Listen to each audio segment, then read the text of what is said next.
X. Okay, we're gonna get started here in a second.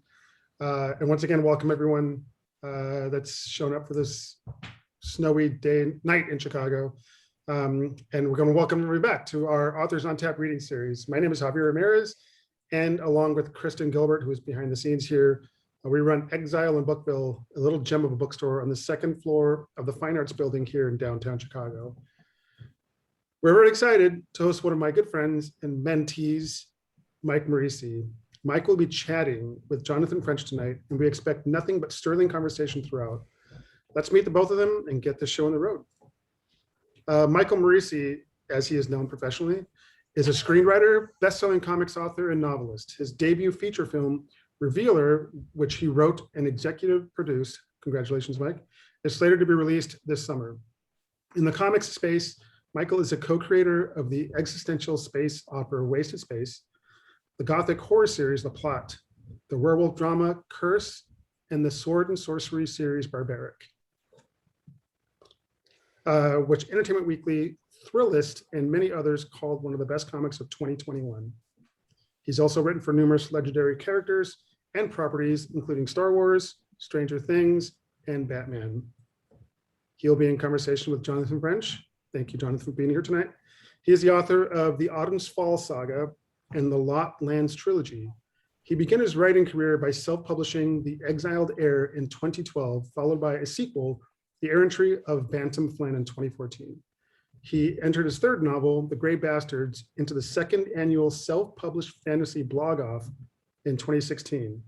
That's the hard, I was trying to come up with an acronym for that. Going on to win the contest and attract the attention of an editor at Penguin Random House. The Grey Bastards was sold to PRH in a 3-book deal and relaunched in 2018.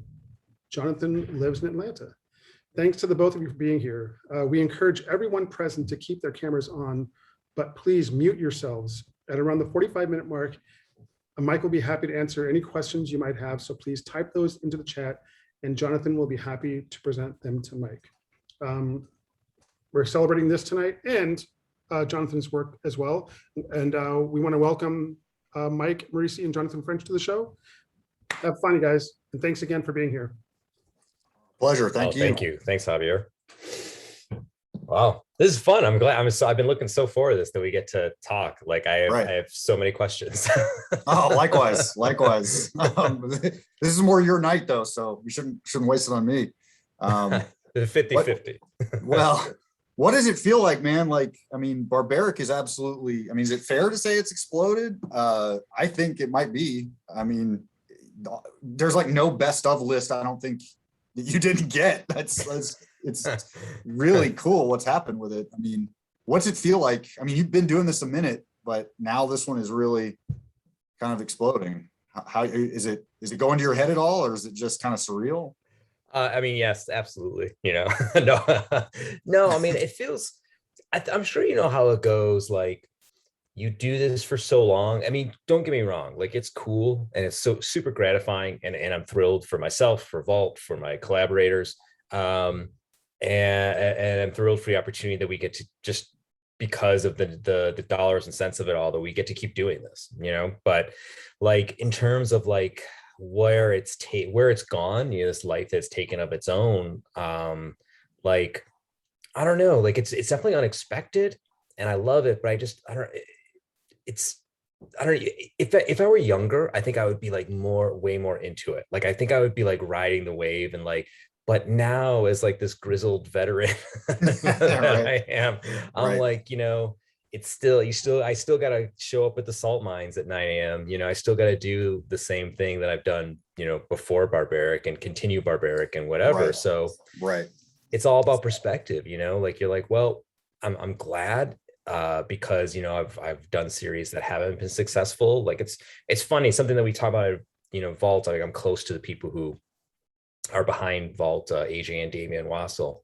and the first book I did with them, and it's one of their very early books, is Wasted Space, and I think it's the best thing, might be the best thing I ever do. Like, I think I'm super proud of Barbaric, and they're very close, but like Wasted Space, I think, has a different dimension. And nobody read it. Like not nobody, but like not many. Yeah. Not many. It's found like this cult following, and I think and I know the people who love it are like they're into it, and I hear about it from them, and it grows incrementally. But it's just never really took off, for whatever reason. You know how you've seen it a million times in books and stuff. It's just the alchemy that like nobody knows how to crack, like why one thing hits and why one thing doesn't. And then Barbaric comes along, and Barbaric wasn't even really supposed to be a single issue comic. And thank God it was. We were just going to do it as a graphic novel and put it in the book space where we thought I'd do well. And midway through the process, we are like, this probably has something here. Let's put it out as single issues. And lo and behold, this whole thing happened. But it's just so weird why the fates kind of make one thing work and one thing work not quite as well. So I just, through that perspective, I'm like, yeah, this worked and it's awesome. I'm glad it's successful, but like, I know how to now going through this, I know how to take it in stride, and just, I'm glad, but not, I don't get carried away, Sure. Yeah. Well, what do you think? I mean, do you have any sort of idea as to, I mean, I know this is hard to answer, but why do you think is it timing? Like, why is Barbaric taking off, do you think, in the way that it is? Is it just that there isn't anything like that, I mean, out there right now, and so it's filling a need that you almost just hit it just right, timing wise? Yeah, I think that like there's a few things. This actually leads to the question I have for you, as a matter of fact. But I think one of the big things for it is timing. Like in the comic space, so many comics before and right now have been, I don't know, and I think this exists in novels as well to a degree, but comics felt like it had to take on this like social political mantle. And granted, like I'm not against it, and this is a big conversation, and I feel like I have good political and social values and stuff like that, but like Barbaric is just a fun, voice-driven romp that like I feel like in the middle of a pandemic and the middle of like all this other turmoil that we're in, it's pure escapism. It's pure, I mean, that's what Robert E. Howard, that's what, so many of these pulp writers, kind of created. I mean, yes, there is some political subtext to Barbaric. There's stuff going on. And I don't say it's a total, empty shell of a creation, but like, it's not this like constant, like you read a comic and it's just like, just bashing you over the head with politics, and whether you agree or not. And sometimes most of these comics I read with, I like agree with the politics, but I'm just like, oh fuck, man, I'm just give me a break, man. Right. It's Yeah. Twitter, it's in my comics, it's in my news, it's in here. It's like it's just like suffocating. And I feel like the timing of Barbaric was like, it's just like, here's a guy, and it's just this, I think the concept is so digestible and so easy to get, and the foundation, it's Conan but like a little different, and Sure. it just kind of exists. And I feel like the thing that like made it successful, and the thing that I learned from Wasted Space that I want to talk to you about, what I learned in Wasted Space is the absolute importance of voice, like putting a character into the way the story is told itself and the characters themselves. And I feel like, and that's what I was gonna, it's funny, I just wrote a piece for Tor.com, and spoiler alert, I talk about the Grey Bastard specifically in it. Thank you, appreciate that. Sure.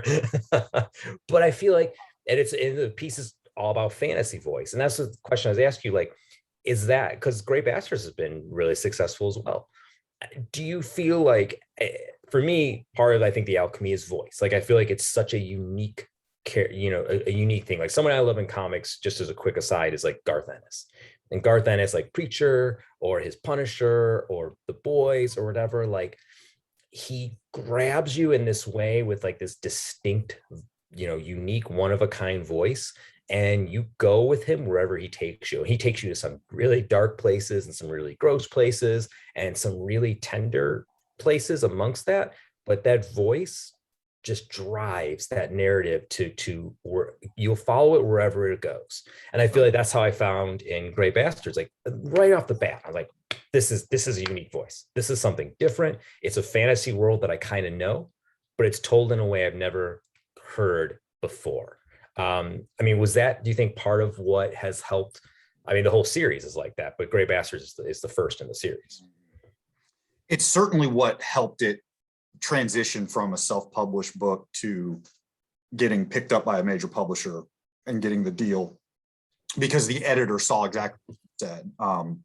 You know, I was very fortunate in that the contest they entered it into, unbeknownst to anyone, me included, especially, that there were professionals in the big five New York publishing world that were watching that contest, one in particular, who was also did The Martian and Ready Player One. So, you know, if you know sort of the backstory of The Martian, you know that it started off as its own kind of independent thing as well. And so my editor's thing has always been to sort of keep his hand on the pulse of what's going on in the industry, what's exciting is happening there. And it's, you know, he does the normal stuff too, normal acquisitions through the channels of agents and all that, but he's just good at kind of keeping his at least one eye cocked on what's happening exciting in self-publishing and indie spaces. And so I think that I know that what he told me is that if you had just pitched him the premise of Gray Bastards, he probably would never have looked at it, because the trend in fantasy at that point was to stay away from the sort of Tolkien-esque, you know, orcs, elves, halflings, like all of that is great for gaming and it's great for like role playing, but fantasy books, fantasy literature had really steered away. Everything was more in the line of, you know, Game of Thrones, Malazan. Everything had gone very human centric with limited magic and that kind of thing. And it was still big scope epic fantasy, but those sort, you know, putting like centaurs and full blood orcs and all that just was not popular. So I think that the premise didn't necessarily work. Had that voice not been there, I think he would have never contacted me. I would have never known that he looked at it. So, you know, he kind of reacted the way you did. He read it and he goes, wow, this, I do know this fundamentally. These elements are not unfamiliar, but the execution and the voice is what did it. So I think that is a factor for sure. Yeah, I mean, it's so interesting because, like, you know, probably a person that both of us can point to without doubt, I know I can, is Joe Abercrombie. You know, it's an inescapable shadow. You know, Mm-hmm. It's all voice. I mean, there's really his plots are good. You know, like they're not bad, but like it's not like an intricate, like really detailed thing that he's weaving. Like it's just world and voice. And he does it so well. No, he does it incredibly well. Yeah. Yeah. I mean, I don't, you know, it's funny you were talking about how, you know, you feel like your best work is this. And it's like, you know, not necessarily the one that got popular. I remember when I was living in Chicago, I was very broke and went to a public library. I was living in Lakeside, and I went to a public library and I just happened to find Abercrombie on the shelf. This was back before the third book of this first trilogy was even out. Okay. He hadn't really made it yet, like especially in the US. And I checked out the first book and just devoured it, went back, got the second one, and the third one wasn't out and had to wait on it. So I was there. I'm like an Abercrombie hipster. I was there before it was cool. It just happenstance, just total happenstance.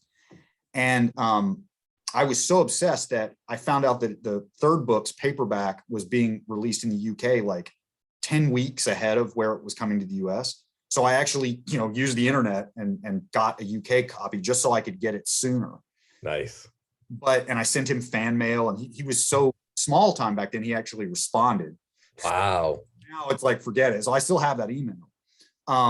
But when the Heroes came out, once he was already big and he had done Best Served Cold, and then when the Heroes hit, I closed that book and I said, I don't know how he's ever going to top this. Like, I just thought, how in the hell is he ever going to beat himself? Yeah. You know, and to me, he still set that bar. I mean, he's still great, and I'm a little behind on some of the newer stuff, but Me too. I had no idea how he was ever going to best that book. I don't know, man. It's crazy because we were just talking about Westerns before this started. It's just like, oh, not only can I write like redefine the fantasy genre in my own way, but I'm also going to do the best Western that's ever Yeah. like the story of America, because that is the story. That's when we're thinking about that's the heroes. It's basically the story of America, right? Or is that No, that's the Heroes is the war book. The one. Oh, yes. Um, wow. It's not Best Served Cold. It's the third one. Yeah, it's Best Served Cold, the Heroes, and then whatever. People in the comments later will be like, "You idiots!" But, yeah, no, but you're right. I mean, that one's great too. But again, no, the war one is the best. You're right. Yes, that's all coming back to me. It's just crazy how good that is. But so I don't know. I mean, with Barbaric though, like you're really not reskinning anything, and that's what's cool about it. Is like it isn't sword and sorcery through this lens. Like mine was Bastards is very much like Tolkien fantasy, but through like the Sons of Anarchy lens. I mean, there's an obvious slant, right? Whereas Barbaric doesn't do that. You just sort of went whole hog into the classic thing, and then came up with like maybe just Axe himself. It's sort of like Elric and Stormbringer, right? Like that's there, but that's sort of the heart of it, right? But it's almost so simple it makes me want to hit you. It's like God. It's like you just keep the ingredients simple and it works. Was that like? I guess the question in that praise is, when you were conceptualizing it, was that sort of it from the jump, or did you almost have to pare it down to get there? You know what I mean? Like, did you have to Occam's razor and trim the fat until you found that perfect balance, or were you there like from conception? How did? So it's crazy. So there are two things that happen. So I had this idea for the Cursed Barbarian. Axe happened later, and there's this there's this white whale of a novel that I've been working on forever. It's my like big fantasy series, and I started writing Owen into that. I thought like, oh man, this is the way, and I still haven't cracked. I still haven't cracked the way in. I don't know if I ever will. But I was like, Owen's the way in, and he became part of like this bigger thing, and I just wasn't able to get there, and I just pulled him out totally. And I was like, okay, what if this is my favorite part and this is the part that's working? Like, what if I just figure out why? Like, why is this working? Why is this working for me? Right. And it's exactly what you said. I'm like, this is just simple. Like, you can just take this, and especially when you're thinking about comics, I mean, this exists in novels as well, where there's just a novel series. It's not as common anymore, but comics, the medium is fueled by series that just go on forever based on concepts, like, right. So it's like, well, let's just keep it down to this concept. And then as I was developing it, it was basically just like a barbarian. I love to do stories where I like to do stories not with anti-heroes, because I don't think Owen's an anti-hero, or the main character from Waste of Space, Billy, is an anti-hero. They're just people who not great people. Like, they're just like, it's not like they're actively doing bad. They're just also not actively doing good. And I love creating a dichotomy of opposition, like inherent opposition, where people who normally wouldn't do good have to do good. And that's why I really loved Owen's character. It's like, oh, he's a barbarian. All he wants to do, as I say in the book, is, drink, fight, and fuck. And now I can't do any of these things. Instead, I have to do this to be a good person, this moral being. And I just don't even like it. I don't even want to do this, and you can create so much drama and so much fun in that space between. And then when we were developing this, the artist Nate and I were like, we need something. And Nate's such a wonderful artist and such a creative force of his own. They're like, we need something iconic. Like, we want to have this, like, something that people are just going to get tattooed and just whatever. It started off as a sword, and we're like, talking sword, and we're like, how are we going to fit a face on a sword, or how is this going to work? And it was either Nate or I actually don't even remember. We're like, oh, an axe. Just put it on an axe. Just put a face on an axe. And we were off and running. And never in that time, because I tried to do it complicated. I was so exhausted with trying to crack that big fantasy book. I was just so wiped out by that I was like, my brain doesn't work like that. My brain works in voice. My brain works in humor and dark humor, and just putting these people, these characters I love in these situations that are unique and I can get stuff out of, and just let them go. Like once I start like building a world and you're talking about maps and regions and mythologies and histories, my brain just splits in half and it just all like like so I just couldn't do it. So I was like, well, I gotta do what I do best, and just keep it simple, you know. Yeah. But I think that's something you do too, because for as much as the trilogy, like you have a lot of stuff going on. And I'd say this, it's funny, Nicholas Eames and I were actually talking about your book and just about fantasy in general. And he's another one, Kings of the Wild, like he fully admits, he's like, I had no mythology. I never expected to revisit that world again. He wrote that book when he was trying to write his big, like Robert Jordan book, and was like failing miserably. And he was so frustrated that he wrote Kings of the Wild, because he was just like, screw it. Right. I'm just going to go write this thing. And it became the success that it is. But like, while there is a world happening around it, even in Grey Bastards, like I don't feel like that's the most important part of the book. I feel like it's the voice, it's the characters, and it's what they go through from start to finish. No, I mean, I get frustrated fans who say, why isn't there a map? And I mean, there isn't. And that's sort of antithetical, right, to fantasy novels. Like exactly. Every novel practically has a map, and Bastards doesn't. And there are people who are upset. I mean, I get like annoyed emails from people. Wow. Really need a map. And I'm completely I'm anti-maps for this series.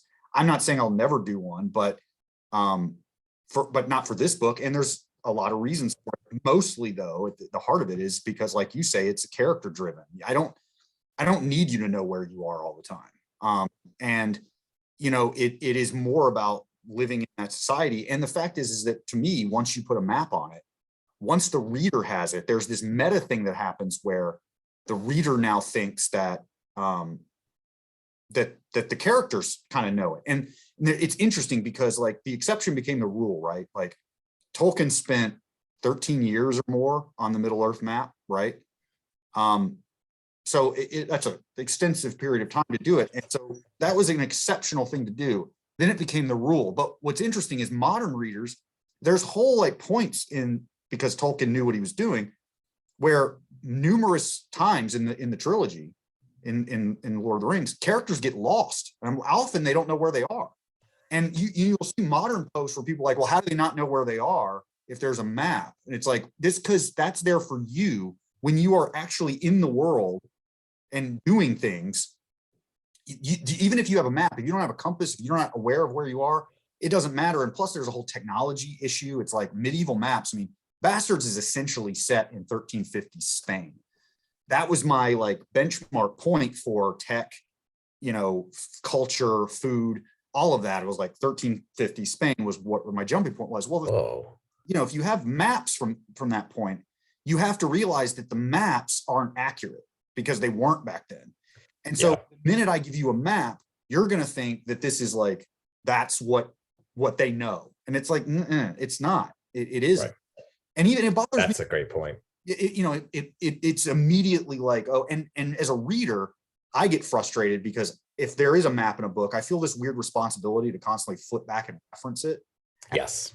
I didn't want to put my readers in that place. Yeah. It bothers me. And the other thing is it's literally Spain. So if I did a map, people would be like, you're a hack because this is just Europe. And I'm like, yes, it is just Europe. That's the whole thing. Like, I never hid from that. It's called Hispartha because it's Spain. Like it's called, you know, like it's not like all of it, you know, Tradria is Italy. Like it isn't, I'm not trying to hide it, but the minute I give you a map, it sort of jumps the shark. It's sort of, oh, this is kind of childish and lame. Whereas if I just leave it alone and just let you exist in the world sort of unmoored and sort of on the ride with them, because they're not looking at Google Maps or a rolled out thing. Right. You're a movie guy. Like I have some wilderness experience. And it drives me crazy in movies when people are like in the jungle or whatever, and they pull out a map and they're like, we need to go this way. That's not how that works. You can't do that. If you don't have a compass and you don't know how to orient yourself, that does not work. Like people think it's just like easy. It's just a piece of paper. It's just a piece of paper. It's not at all how that works. So yeah, I have a huge thing against, sorry, that was a way kind of off tangent thing, but no, I think it's important that like what you said, like the expectations. And I guess that's a question like that's really interesting, because like I feel like for writers that we're talking about, like yourself, Nicholas Eames, another writer who won the same contest you did, and I haven't read this book, but I want to, the Orconomics book, which I hear is awesome. Yeah. Mm-hmm. Yeah, I hear it's great. I haven't picked it up. I want to, but I've heard he's in the same ilk that we're in terms of like this fantasy. It's funny because there's a handful and they're popular and these books do well, but then like there's still like the Brandon Sanderson above it all. And I read his books. I think they're fascinating. I could never do a Brandon Sanderson book. Never. Like the way he creates magic and the intricacies of the system and the way he closes his narrative circuits, like never.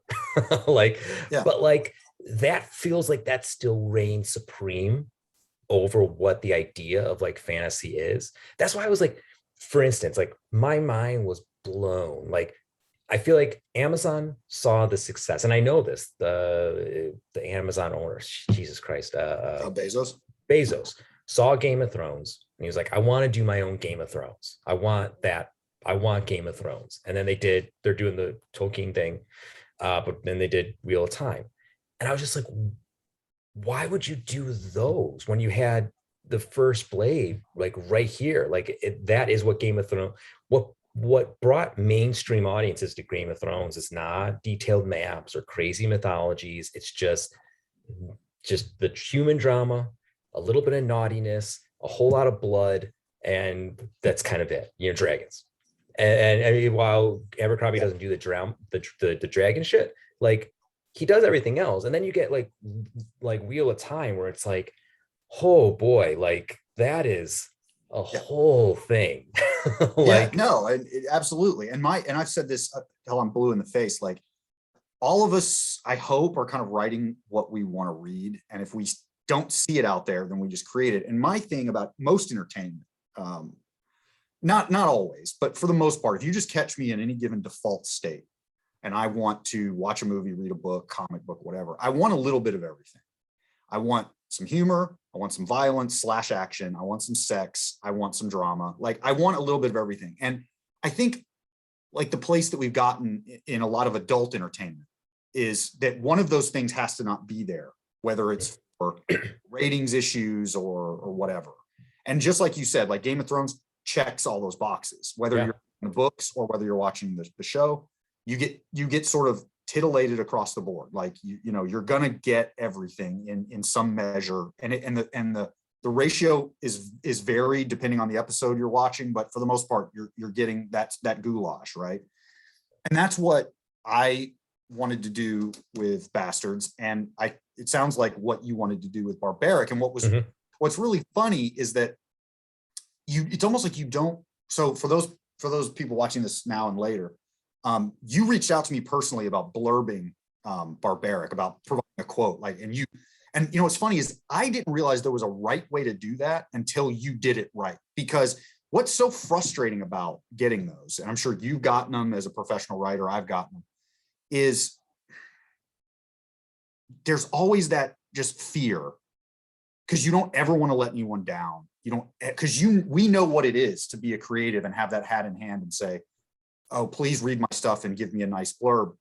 But there are going to be people who just don't dig it, and then they have to let us down and either lie to us and say I didn't get a chance to read it, or I'm too busy or whatever, or they have to be brutally honest and say this just wasn't for me. And usually I just hate being in that place. And so when it comes from an agent or a publicist or an editor, there's a middleman, right?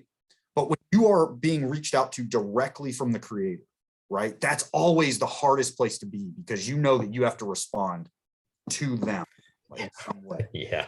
And that you can't have someone else let them down for you. You know, you can't tell their agent, tell them this or whatever.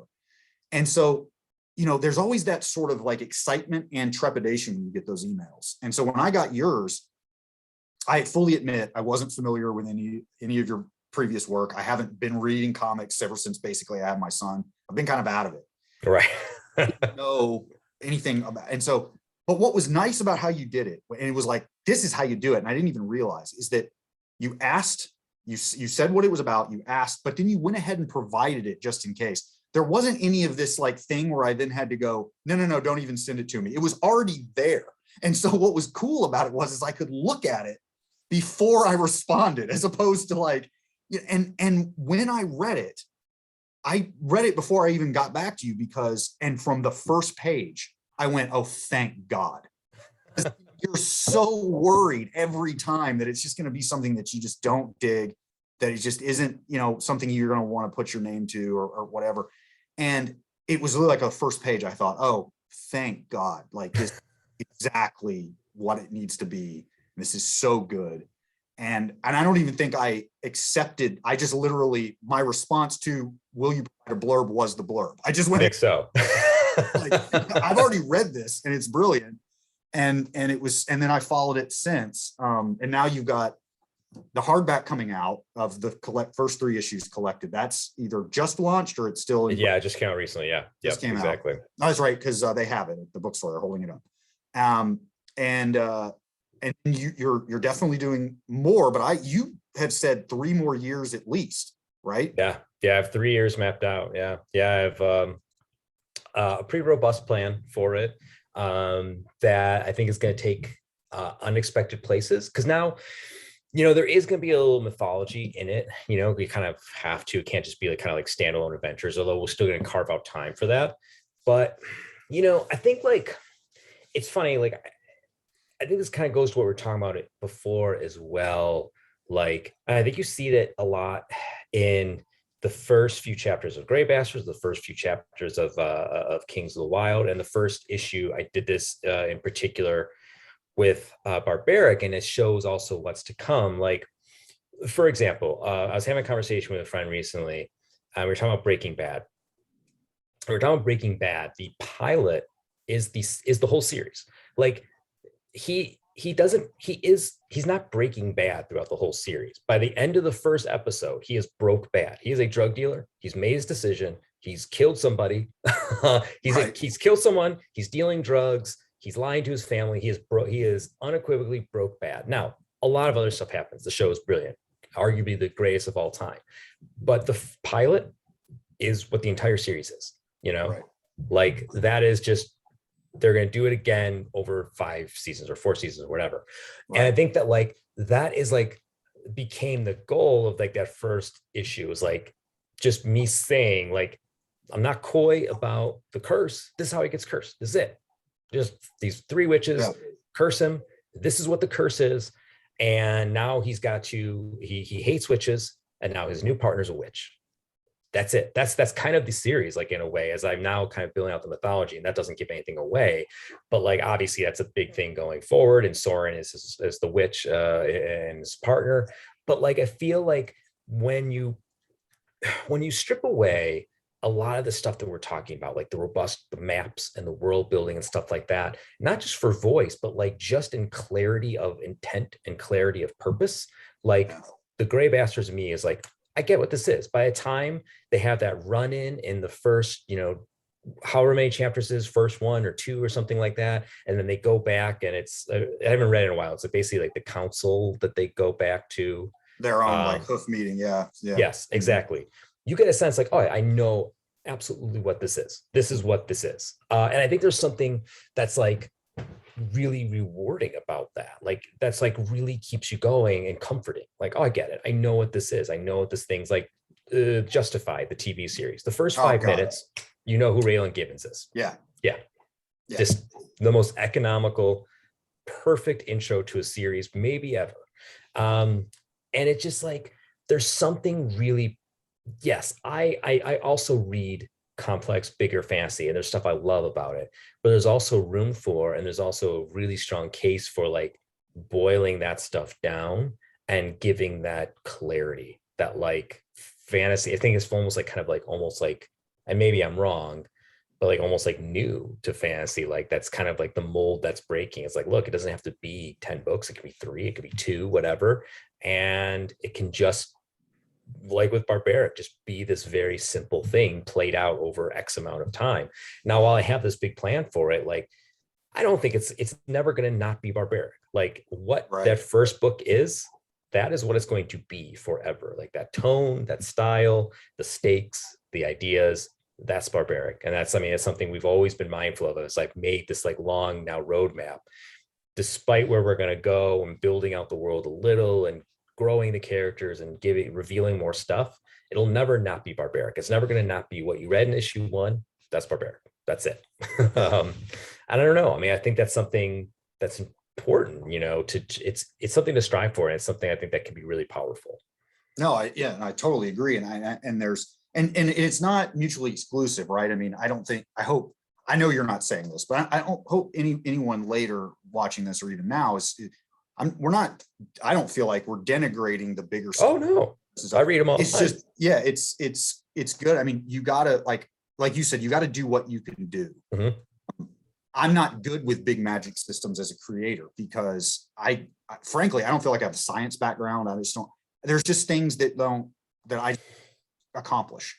And so when people are able to do that, there are already big dogs that are tackling that. Right. Yes, exactly. Is such a misunderstood. I mean, it's seen as dated. It's like you'll see a lot of reviews that will talk about sword and sorcery in ways, and this is going to sound kind of snobby, that they don't know what they're talking about. Like what they think they've been told it is, and they don't actually know what it is. And so it's tricky because it's seen as sort of like almost regressive, I think, in some circles. And I don't know if you've run into this. Maybe it's different in the comic book space, but in the prose space, in novels, people make a lot of assumptions about you if your book contains certain things, and about you personally, like as an author, and that can get kind of touchy because, you know, you're trying to say this is a fiction, and just because these characters are saying and doing certain things doesn't mean that I am personally putting those forward as valuable or laudable or any stuff. And so, you know, I'm a big Conan fan, but a lot of people are sort of like down on that because they see like Howard's writing, if they've even read it, is like sexist or racist and all this. And all of that is sort of in there. I'm not saying it's not, but as a genre, I feel like it gets painted with this brush of just being like dirty and sort of forbidden and not forward thinking. And I think it's important for things like Barbaric and, you know, maybe Bastards, I don't want to toot that horn, but to sort of modernize it, bring it back in a way and say, hey, you know, we can have some of these tropes and some of this simplified grittiness, and it's still fantasy, but it's more personal. It's more at the level of the earth, as opposed to like the big broad scope, and just tweak it just enough to make it palatable for modern audiences. And I think that I'm really excited for what Barbaric is doing, because I feel like comics are in such an interesting place. Like on the one hand, they seem like such a dying medium for so long. Yeah. But now it's like we're all, because of like Marvel films and all that, there's also this weird resurgence. And you can probably speak to this better than I can, but what is that like to be in a place where the original delivery system, the printed comic book or the monthly comic book, is sort of always on the bubble? Is like, is it going to survive? Is it not? But yet we're in a zeitgeist where everyone is like an armchair expert on superheroes. Like, what is that just ultimately frustrating? I know you said you don't do a lot of superhero work, and I understand, but it has to cross-pollinate in there somewhere. Yeah, I mean, there's a lot of frustration with it, and there's a lot of good stuff. I mean, like again, like you said, the doorstopper fantasy, which I love, which you know, I was just reading. As a quick aside, James Islington wrote. I don't know if you've ever read those. fantastic. They're so good. They're like Robert Jordan, but like in 3 massive books, and they're so good. I haven't read them. I know the author name, but I haven't read them. Oh, they're so good. But yes, but it's saying they're Marvel, like Marvel and DC like cast this long shadow over the Sure. entire medium, you know, and it's brought out a lot of people who have obviously have opinions, I have thoughts, many thoughts and opinions. Right. And that's cool. I mean, it's cool to have the engagement, but like at the same time, there's also it's also kind of stymieing because you know you have this expectation, like for me, like I've always existed in like kind of my own bubble in the comics medium because like while I read superhero books and I have nothing against them, like I've never had it's also just kind of, I've never had the desire to put in the effort that it takes to get a ongoing lasting relationship and jobs with writing, you know, Batman or Green Lantern or whatever, any of those kind Right. of, you know, big characters. It's just kind of also just kind of like the snot-nosed rebel punk in me that just like can't bring myself to do it. But Sure. it's also like more of like a cultural thing where it's like, you know, I'm just not interested in telling these kind of stories. Like granted, yes, I'm telling a story in the sword and sorcery tradition, but it's like you're talking about, like I doing that, I knew that like I'm in a space where literally nobody's at, like nobody's going to this place. So like, I mean, it's not the only reason, but I was certainly cognizant of that fact that nobody else in comics is doing this, that I could just go and invent it as I please. You know, if I went and wrote, you know, Spider-Man or Spider-Boy or whatever the million Spider-Mans there are, like there's Right. no flexibility whatsoever. There's no creative flexibility or cultural flexibility. So like, and you have all these eyes on you with expectations. When you do something like Barbaric, it's like you said, like in a cultural way, you can also be like, look, yeah, Howard's got some irksome, troublesome stuff, and we can point to that, and we can, you know, and do whatever we want with it. But like, there's also a lot of cool shit in there. Like, it's also like Yeah. Conan's Right. awesome. Like, Yeah. you can do stuff. You know, same thing like with, you know, Sons of Anarchy. You know, like you use that as like a great model, and it's such a weird thing. It's like, would Sons of Anarchy be made today? Like, which makes it sounds like it's an antiquated show or a dated show, which is not. Would a gang of white biker dudes be made like right now? Probably not. No, probably And it, not. and the way content moves so fast now that it is in some ways dated. I mean, Yeah, in our like lengthening of time in our lifetime, I think we're around the same age in our 40 plus years, like it doesn't feel that old, but in the modern fast lane of yeah. coming out, it's already gone. It's like Yeah. classic rock, you know. It might as well be it might as well be the Flintstones at this point. Mhm. And I know that I think the spin-off show Mayans is still on. I've actually not seen it, but I think it's still maybe being like, Oh yeah, I but forgot about that. but that's the Hispanic gang, right? Yeah. So like you're saying it's not the white guys. So it is, we are in an interesting space, but it's funny, real quick, like, I mean, we have some time, but I just did one of these, and I did an in-person one here in Atlanta for Delilah S. Dawson, who Oh yeah. you are in the Tales of Sith and Jedi with. Mhm. Coming out, was it June that you got Yes, yeah, exactly. Yeah, it's actually and, June 7th is my birthday. and you're both on the Sith side. She did, I think, Ventress, and you've done Darth Maul, right? Yes, yeah, exactly. I know you probably can't talk, obviously I'm not asking you for any spoilers, it's not out yet, but it's funny when you talk about like how hard it is to do like the expectations of superheroes, Right. talking about Spider-Man, but there's got to be a lot of expectations in something like Star Wars. I've never written for that franchise or any big franchise really. So can we pivot just for a second on just leave Barbaric just for a second? And Sure. what's that like? I mean, to sort of have to tackle something like that. Yeah, a lot of people have opinions, and they Sure. let you and they tell you their opinions, and that can be tough sometimes.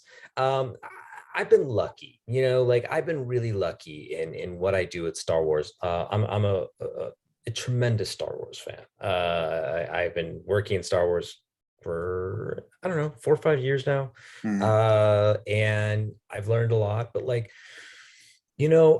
I come to Star Wars from a place where there's a lot of Star Wars writers who really want to take the Star Wars mythos, and I respect these writers, and I think what they do is fantastic. They take the Star Wars mythos and they're gonna like kind of like just do this like almost not quite postmodern, but like this new kind of addition to the universe and twist things in new ways. And they're risky and they're smart, and I applaud it. I'm like, wow, you kind of went to some cool places. I am definitely more of a classicist, you know. So like I'm gonna be like, look, I'm like the Eagles, man. I'm gonna open and I'm gonna close with Hotel California. like, and that's what I do because it's like I'm of the mind that really at this point, and I don't look at this term as a bad, it's not a 4-letter word, but it's fan fiction. Like I think everything right now in Star Wars is more or less fan fiction. And that doesn't mean it doesn't mean it's bad. You could have great fan fiction. I've read great fan fiction for stuff that I love, and I'm like, this is every bit as good as the original thing, you know. But like we're at this point now where it's undeniably, at least to some degree, fan fiction, and I'm like, I'm cool with that. Like I'm cool with that. Like I'm writing this thing that I've loved since my whole life, and I know what it is, and I'm gonna put that thing in what I do. I'm gonna give it my own voice, you know, like we were talking about earlier. That's so important to me. Like I'm gonna tell a classic Star Wars story in my way. That's always my agenda. And I've been lucky in two accounts. One, and I think people like that. I've been lucky in that way that I haven't rattled too many cages, some, but not many. And also like I write mostly the kids stuff. So I've always written the kids stuff, which is great because I love writing stuff that my kids read, and it just makes the Star Wars experience so much more fulfilling. But there's lower stakes. So I don't get the flack that like Delilah's written adult novels, and I know she's gotten like a hard time. Everybody writes adult novels gets a hard time, but if you stay like YA or lower, you kind of like, it's canon, but people don't treat it with the same gravity that they treat like the adult comics, the adult everything. So it's great, but it's also it's I don't know, it's a balance of like, look, Scott Snyder said it best, he's written Batman, for anybody who knows, Batman writer, done a ton of stuff, a brilliant writer and a great person. He said it best when he's like, I take Batman, my approach is this: they're toys on the shelf, and I'm going to take Batman and whomever down of his rogues gallery, I'm going to take them off the shelf and I'm going to play with them, and when I'm done, my job is to put them back on the shelf exactly the way I found them. And that is how this job works. And that is how the comics medium, except for your own creations, work. If I were to write, you know, if I'm writing a 10-issue Han Solo thing, ultimately Han Solo needs to be returned to the place in which I found him. And that's kind of, I'm okay with that. I realize that that's how it is. Like even the Mandalorian, how cool it is. The Mandalorian is not going to change what happens in Force Awakens. Force Awakens is a concrete barrier that Mandalorian is racing right forward. You can kind of go around it a little bit, but you're not going to break that barrier. You're just not. Right. So I'm okay with that, though. Creatively, I'm okay with that. I know what the gig is. I'm happy with the gig, and I do my best within those confines. Would you ever want to do stuff like that? Is that something that, do you have like a big thing that you would love to get your hands on? Yeah, I mean, it's such a tricky question. Like I haven't really, I've only been asked twice. I got asked to write for Warhammer 40,000 and the timing just wasn't right. Okay. I was in the middle of doing, I think I was into the third Bastards book and I was just like, forget it. Or maybe I was doing the second one. I think I was doing the second one. Doesn't matter. And then I got asked by Magic the Gathering, and it's literally the biggest, there's only two holes in my nerddom, basically. I've been playing D&D since I was 6 years old, and I've literally played one game of Magic. I've really never played Magic, and I've never LARPed. Of those, that's literally it. And everything else I pretty much know or I've done. And so when Magic I asked, I was like, I don't, of course, I don't know it, you know? So, no, I mean, I think at this point I'm open to whatever. You know, one of my friends here is January Lavoy, who voices a lot of Leia, Princess Leia, for the audio recordings of Star Wars. Ooh, nice. And she's great. She's so talented. And of course, Delilah, who I got to know a little bit a couple of weeks ago. who's also local.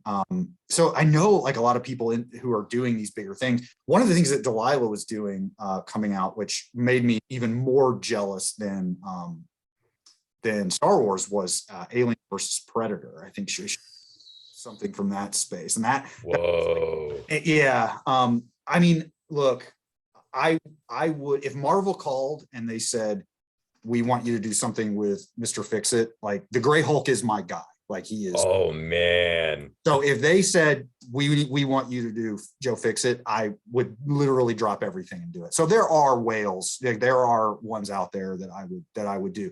Now the question is, do I actually have any good ideas? I don't know. But no, I mean, I'm a fan of a lot of things. I was before the new Dark Crystal show came out on Netflix, they had done a contest before we even knew there was going to be a show. And I entered that and didn't get very far, but I had a friend who made it like who made it to the finals. So there are things, I mean, you know how it is. I mean, look at this wall. I mean, it's like, there are things, but it's right now, I think it's tricky. I'm, you know, and anyone watching, type your questions in the comments. I haven't pivoted to questions because there aren't any right now, but if you want to ask a question, type it in the chat. Oh yeah, I forgot about that. Yes. But I don't know. It's tricky. Like I have a one major problem, and you probably don't have this at all. And I will totally take any pro tip that you can give. My process is pretty slow, which is awful. And it's also, I kind of don't do drafts. So I craft like every sentence as I go. So basically by the time I'm done, it's complete. Like there's wow. And so it's slow, but it's the only way I know how to do it. And I have done a little bit of work lately for some Hollywood studios, just doing like story pitches and like, you know, kind of like treatment ideas. And I found that really challenging because they give you notes and you probably just take notes in stride, but like they kind of like, they really mess with me. It's like, I feel like I've got to go in and like pull a thread and I'm just going to unravel. I'm just done. So it's tough. Like there's part of me that really wants to branch out, but there's another part of me that wonders, like, do I have the skill set? Do I have the mentality to be able to be that flexible? Yeah. I think I have a handicap there a little bit. I'm trying to get over it. It's hard, man. It's hard. I mean, I've gotten that beaten out of me. Oh, well. You know, because I'm just like, and I've done, you know, notes. I'm just like, yeah, whatever. I'm like, and you know, it's either like you have to kind of like play almost like the Inception game, you know, where like, you know, they give you a note and it's just like, you know, you just gotta, you really just want to do what you want to do, and you kind of flip the note into like being like, yeah, you know, I took your note and it made me think of this great thing, and your idea really got me this place, and you didn't change anything, but you just make them think that they gave you this great idea and it's really their idea, and you give them this like fake ownership, and they're like, oh wow, yeah, and you're like, yeah, okay. Yeah, you're right. I mean, there are things like you find yourself like hitting that wall of like, oh, I don't know that I can deliver this, and then realizing, well, maybe I don't need to, like maybe I just need to sway them, you know, lead them to water in some ways. And I've worked with great people. I know you have too. It's not like everyone's a dullard and don't know what they're doing. I mean, oh yeah, no, yeah, I've gotten great. I mean, like tons of great feedback, you know, from really smart people, and it's made, I mean, especially on Barbaric, you know, Adrian's been a huge, the editor has been a huge contributor. Nate, the artist, like has had ideas that I'm like, yeah, man, do it, you know, whatever. But like, yeah, I mean, I think the beauty for me, like, it's also like scripting is so much easier for me. Like, I think it's like in my DNA, writing novels is like, if somebody are like, you know, we want you to do the, like, I don't know, some of my white whales or something, whatever it is, like, why don't you do the novel version of it? I'd be like, oh shit, because it's hard. I can bang out a script because I have been doing this, you know, for so long. I do it 9 to 5 every day. The idea of story is just like a mathematical equation, and I try to always change it up and try to add cool things that makes me interested. But ultimately, just like the pouring the concrete of like the A to B to Z to a story. I feel like I've internalized that so much. So I'm like, oh, I can just kind of put together a story. Scripts are right. Writing script is easy, but then you're like, oh man, you're adding the artifice, the art of prose on top of that. And then I'm like, then I just like that Windows pinwheel where the system is Right. broken. Like that's my brain. I'm just Right. like I'm just done. Right. But the Darth Maul story you wrote am I right? Are those prose or are those comic strips? I'm not sure. It's prose. It's prose. It's It's prose. short. So yeah, It's short. you do it.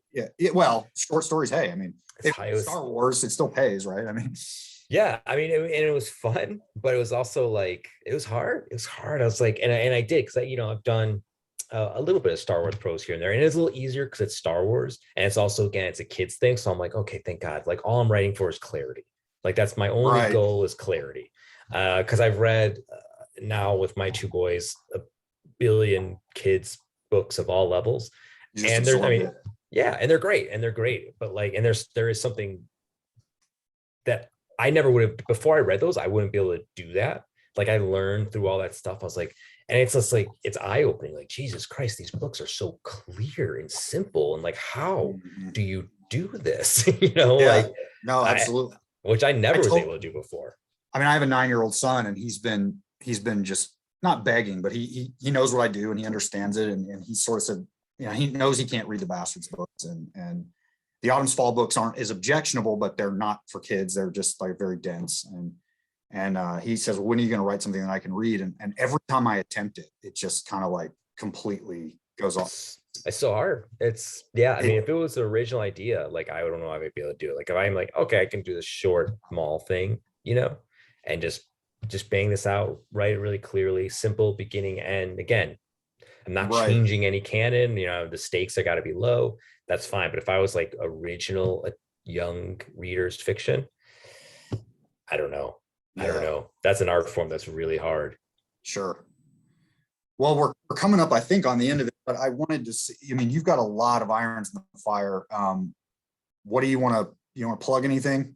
What do you want to, you got a movie coming out. Don't you have a movie coming out? I have a movie coming out. Yeah, I have a movie coming out this summer. We're going to announce when and where soon. I wish I can talk about it. It's killing me not to. Sure. But it's called Revealer.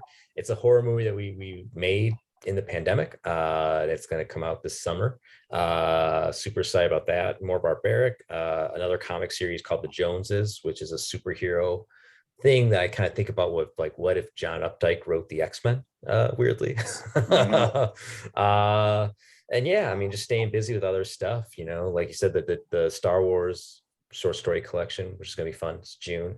So yeah, how about you? I know, we were talking about you wrapped up your series. So do you know what you're going to be pivoting to next? The only thing that I have coming is I got asked by Bryce O'Connor and Wraithmarked. They're doing an anthology, for St. Jude's Children's Hospital. So nice anthology. So the story's written, they got it in. I think that it was a working title. It was When Swords Fall Silent. So the whole anthology is skewed towards assassins, and that had to be sort of the theme of your short story. But other than that, you could just kind of go. So I actually wrote sort of a superhero in World War II type story, but it was all about an assassination like mission. So I kind of asked him, I said, look, I don't want to do fantasy. Are you okay with this? So that's coming out with Podium. It's mostly going to be marketed as Podium does mostly audiobooks. So they're getting some great talent in to narrate these things. And so that's going to come out and be pushed as an audio. There still will be a paperback or an ebook of the prose that you can read, but Podium's really pushing for the charity for the audio. Nice. So that's the only thing that I have sort of forthcoming. As far as the next post like novel, I've been struggling with this. Ready for this? Southern Gothic fantasy novel. Really? Yeah, and I really like it. My family and friends really like it. My editor really likes it, but they're just worried that it's too Faulkner deep for they just don't know how commercial it is essentially the problem. And yeah, it's tough. I'm really proud of it, but they're sort of like, like, hey, maybe you want to do more of what you're known for. And so they're trying to steer me in another direction. I don't know that I'm going to listen. So that's still sort of up in the air. But yeah, nothing concrete. Nothing is exciting. Like talking to you and Delilah, it was like, man, I got to like get busy. I need to be more like an octopus working Waffle House grill. Figure out. Yeah, yeah, no. I mean, there's days where I'm like, boy, do I miss the day job. Oh. boy, do I miss just doing one thing. And because some days it's it's a lot. It's a lot. I mean, to survive is, in an ideal world, to me, you want to be the writer who, if you're filling up a pool, you want one big hose that's just gushing water that's filling up in your pool. But reality is you got to have like 30 hoses and they're all kind of dribbling and you're kind of like just always making sure they don't fall out of the goddamn pool. And like, you're just like, oh man. And it's sometimes that's a lot, I mean, it's great. I'm glad I get to do this, but like it can be exhausting and you don't get many breaks and you're just always kind of getting at it, and I'm kind of suited for that. I'm a high intensity person just in general. So I'm kind of suited for it. Even though I have like a laid back demeanor, I am very, very high impact kind of person. I don't know what that's like at all. No, totally. Totally get it. Oh, no, but I don't know if I didn't check the questions. I don't know. There's unfortunately we didn't really germinate. We covered it all. We covered it all. So everyone's gobsmacked by our. I have one more question. Would you write? I know we talked a little bit about Conan and stuff you like, but would you write comics? Is that something you would be into? I would be into it. I don't know the first thing. Like I have like Alan Moore's like book of how to write comics. I don't think I've ever read it. Like, oh, that's it's so outdated. Like I don't know anything about the process. Now, if someone came to me and said, hey, we because it happens, I mean, hell, Tad Williams wrote Aquaman, and I don't know if he knew what he was doing when he walked on that. I mean, he's good creative and good storyteller. If someone would be patient with me about the process and like how to do it, then I would. I mean, I am a comic book nerd from way back. My very first comic ever was Conan the Barbarian from Marvel, annual. Nice. Still have it, but so yeah, I would love to do it. It's definitely a bucket list thing. It's more of a confidence thing. It's like I'd be worried I would drown. I just wouldn't ever. I would let everyone down. I wouldn't know what I was doing. Oh no, anybody can do it. No, well, then yes, I would write comics. Totally, yeah. No, I have no doubt.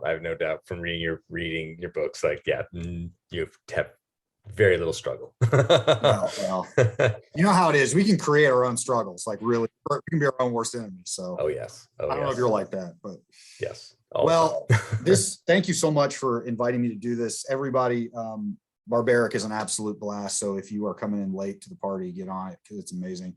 Michael, I mean, you're killing it. Keep killing it. I look forward to the next issues. I really am. Well, I'll see when I have it, I'll send it. And likewise, like I love the Great I always say the Great Bastards. I know it's not the no, technically it is. That's what they are. I mean, that's what they've become. Yeah, because it's still the Lotlands, right? We literally tacked that on the last minute before, because there was no series title, because there wasn't a series when it was self-published. It was just one book. And so when Penguin Random House took it, they literally emailed me one day and like, what's the series title? And I was like, and they were like, awesome. So I mean, no, they're still the Gray Bastards books. They totally are. Okay, well, they're great. I love them. And it's just like a pleasure to be able to talk to you. And now that we've like got to know each other through Barbaric, I'm thrilled. I'm really, really thrilled, and I'm glad we got to do this. Likewise. Yeah, and thanks for doing this. Thank you, Javier, for having us. Of course, thanks, both of you guys. I expected Sterling conversation, got way more than that. We have books, we have signed copies. I saw Mike sign these himself, and we will have signed book plates from Jonathan for his books as well. Go to exileandbookville.com and order to your heart's content. Thank you guys. Thanks everyone for tonight. And you guys stick around for a few seconds after. Sure. Thanks. Good night, everyone. Thank you. Thank you.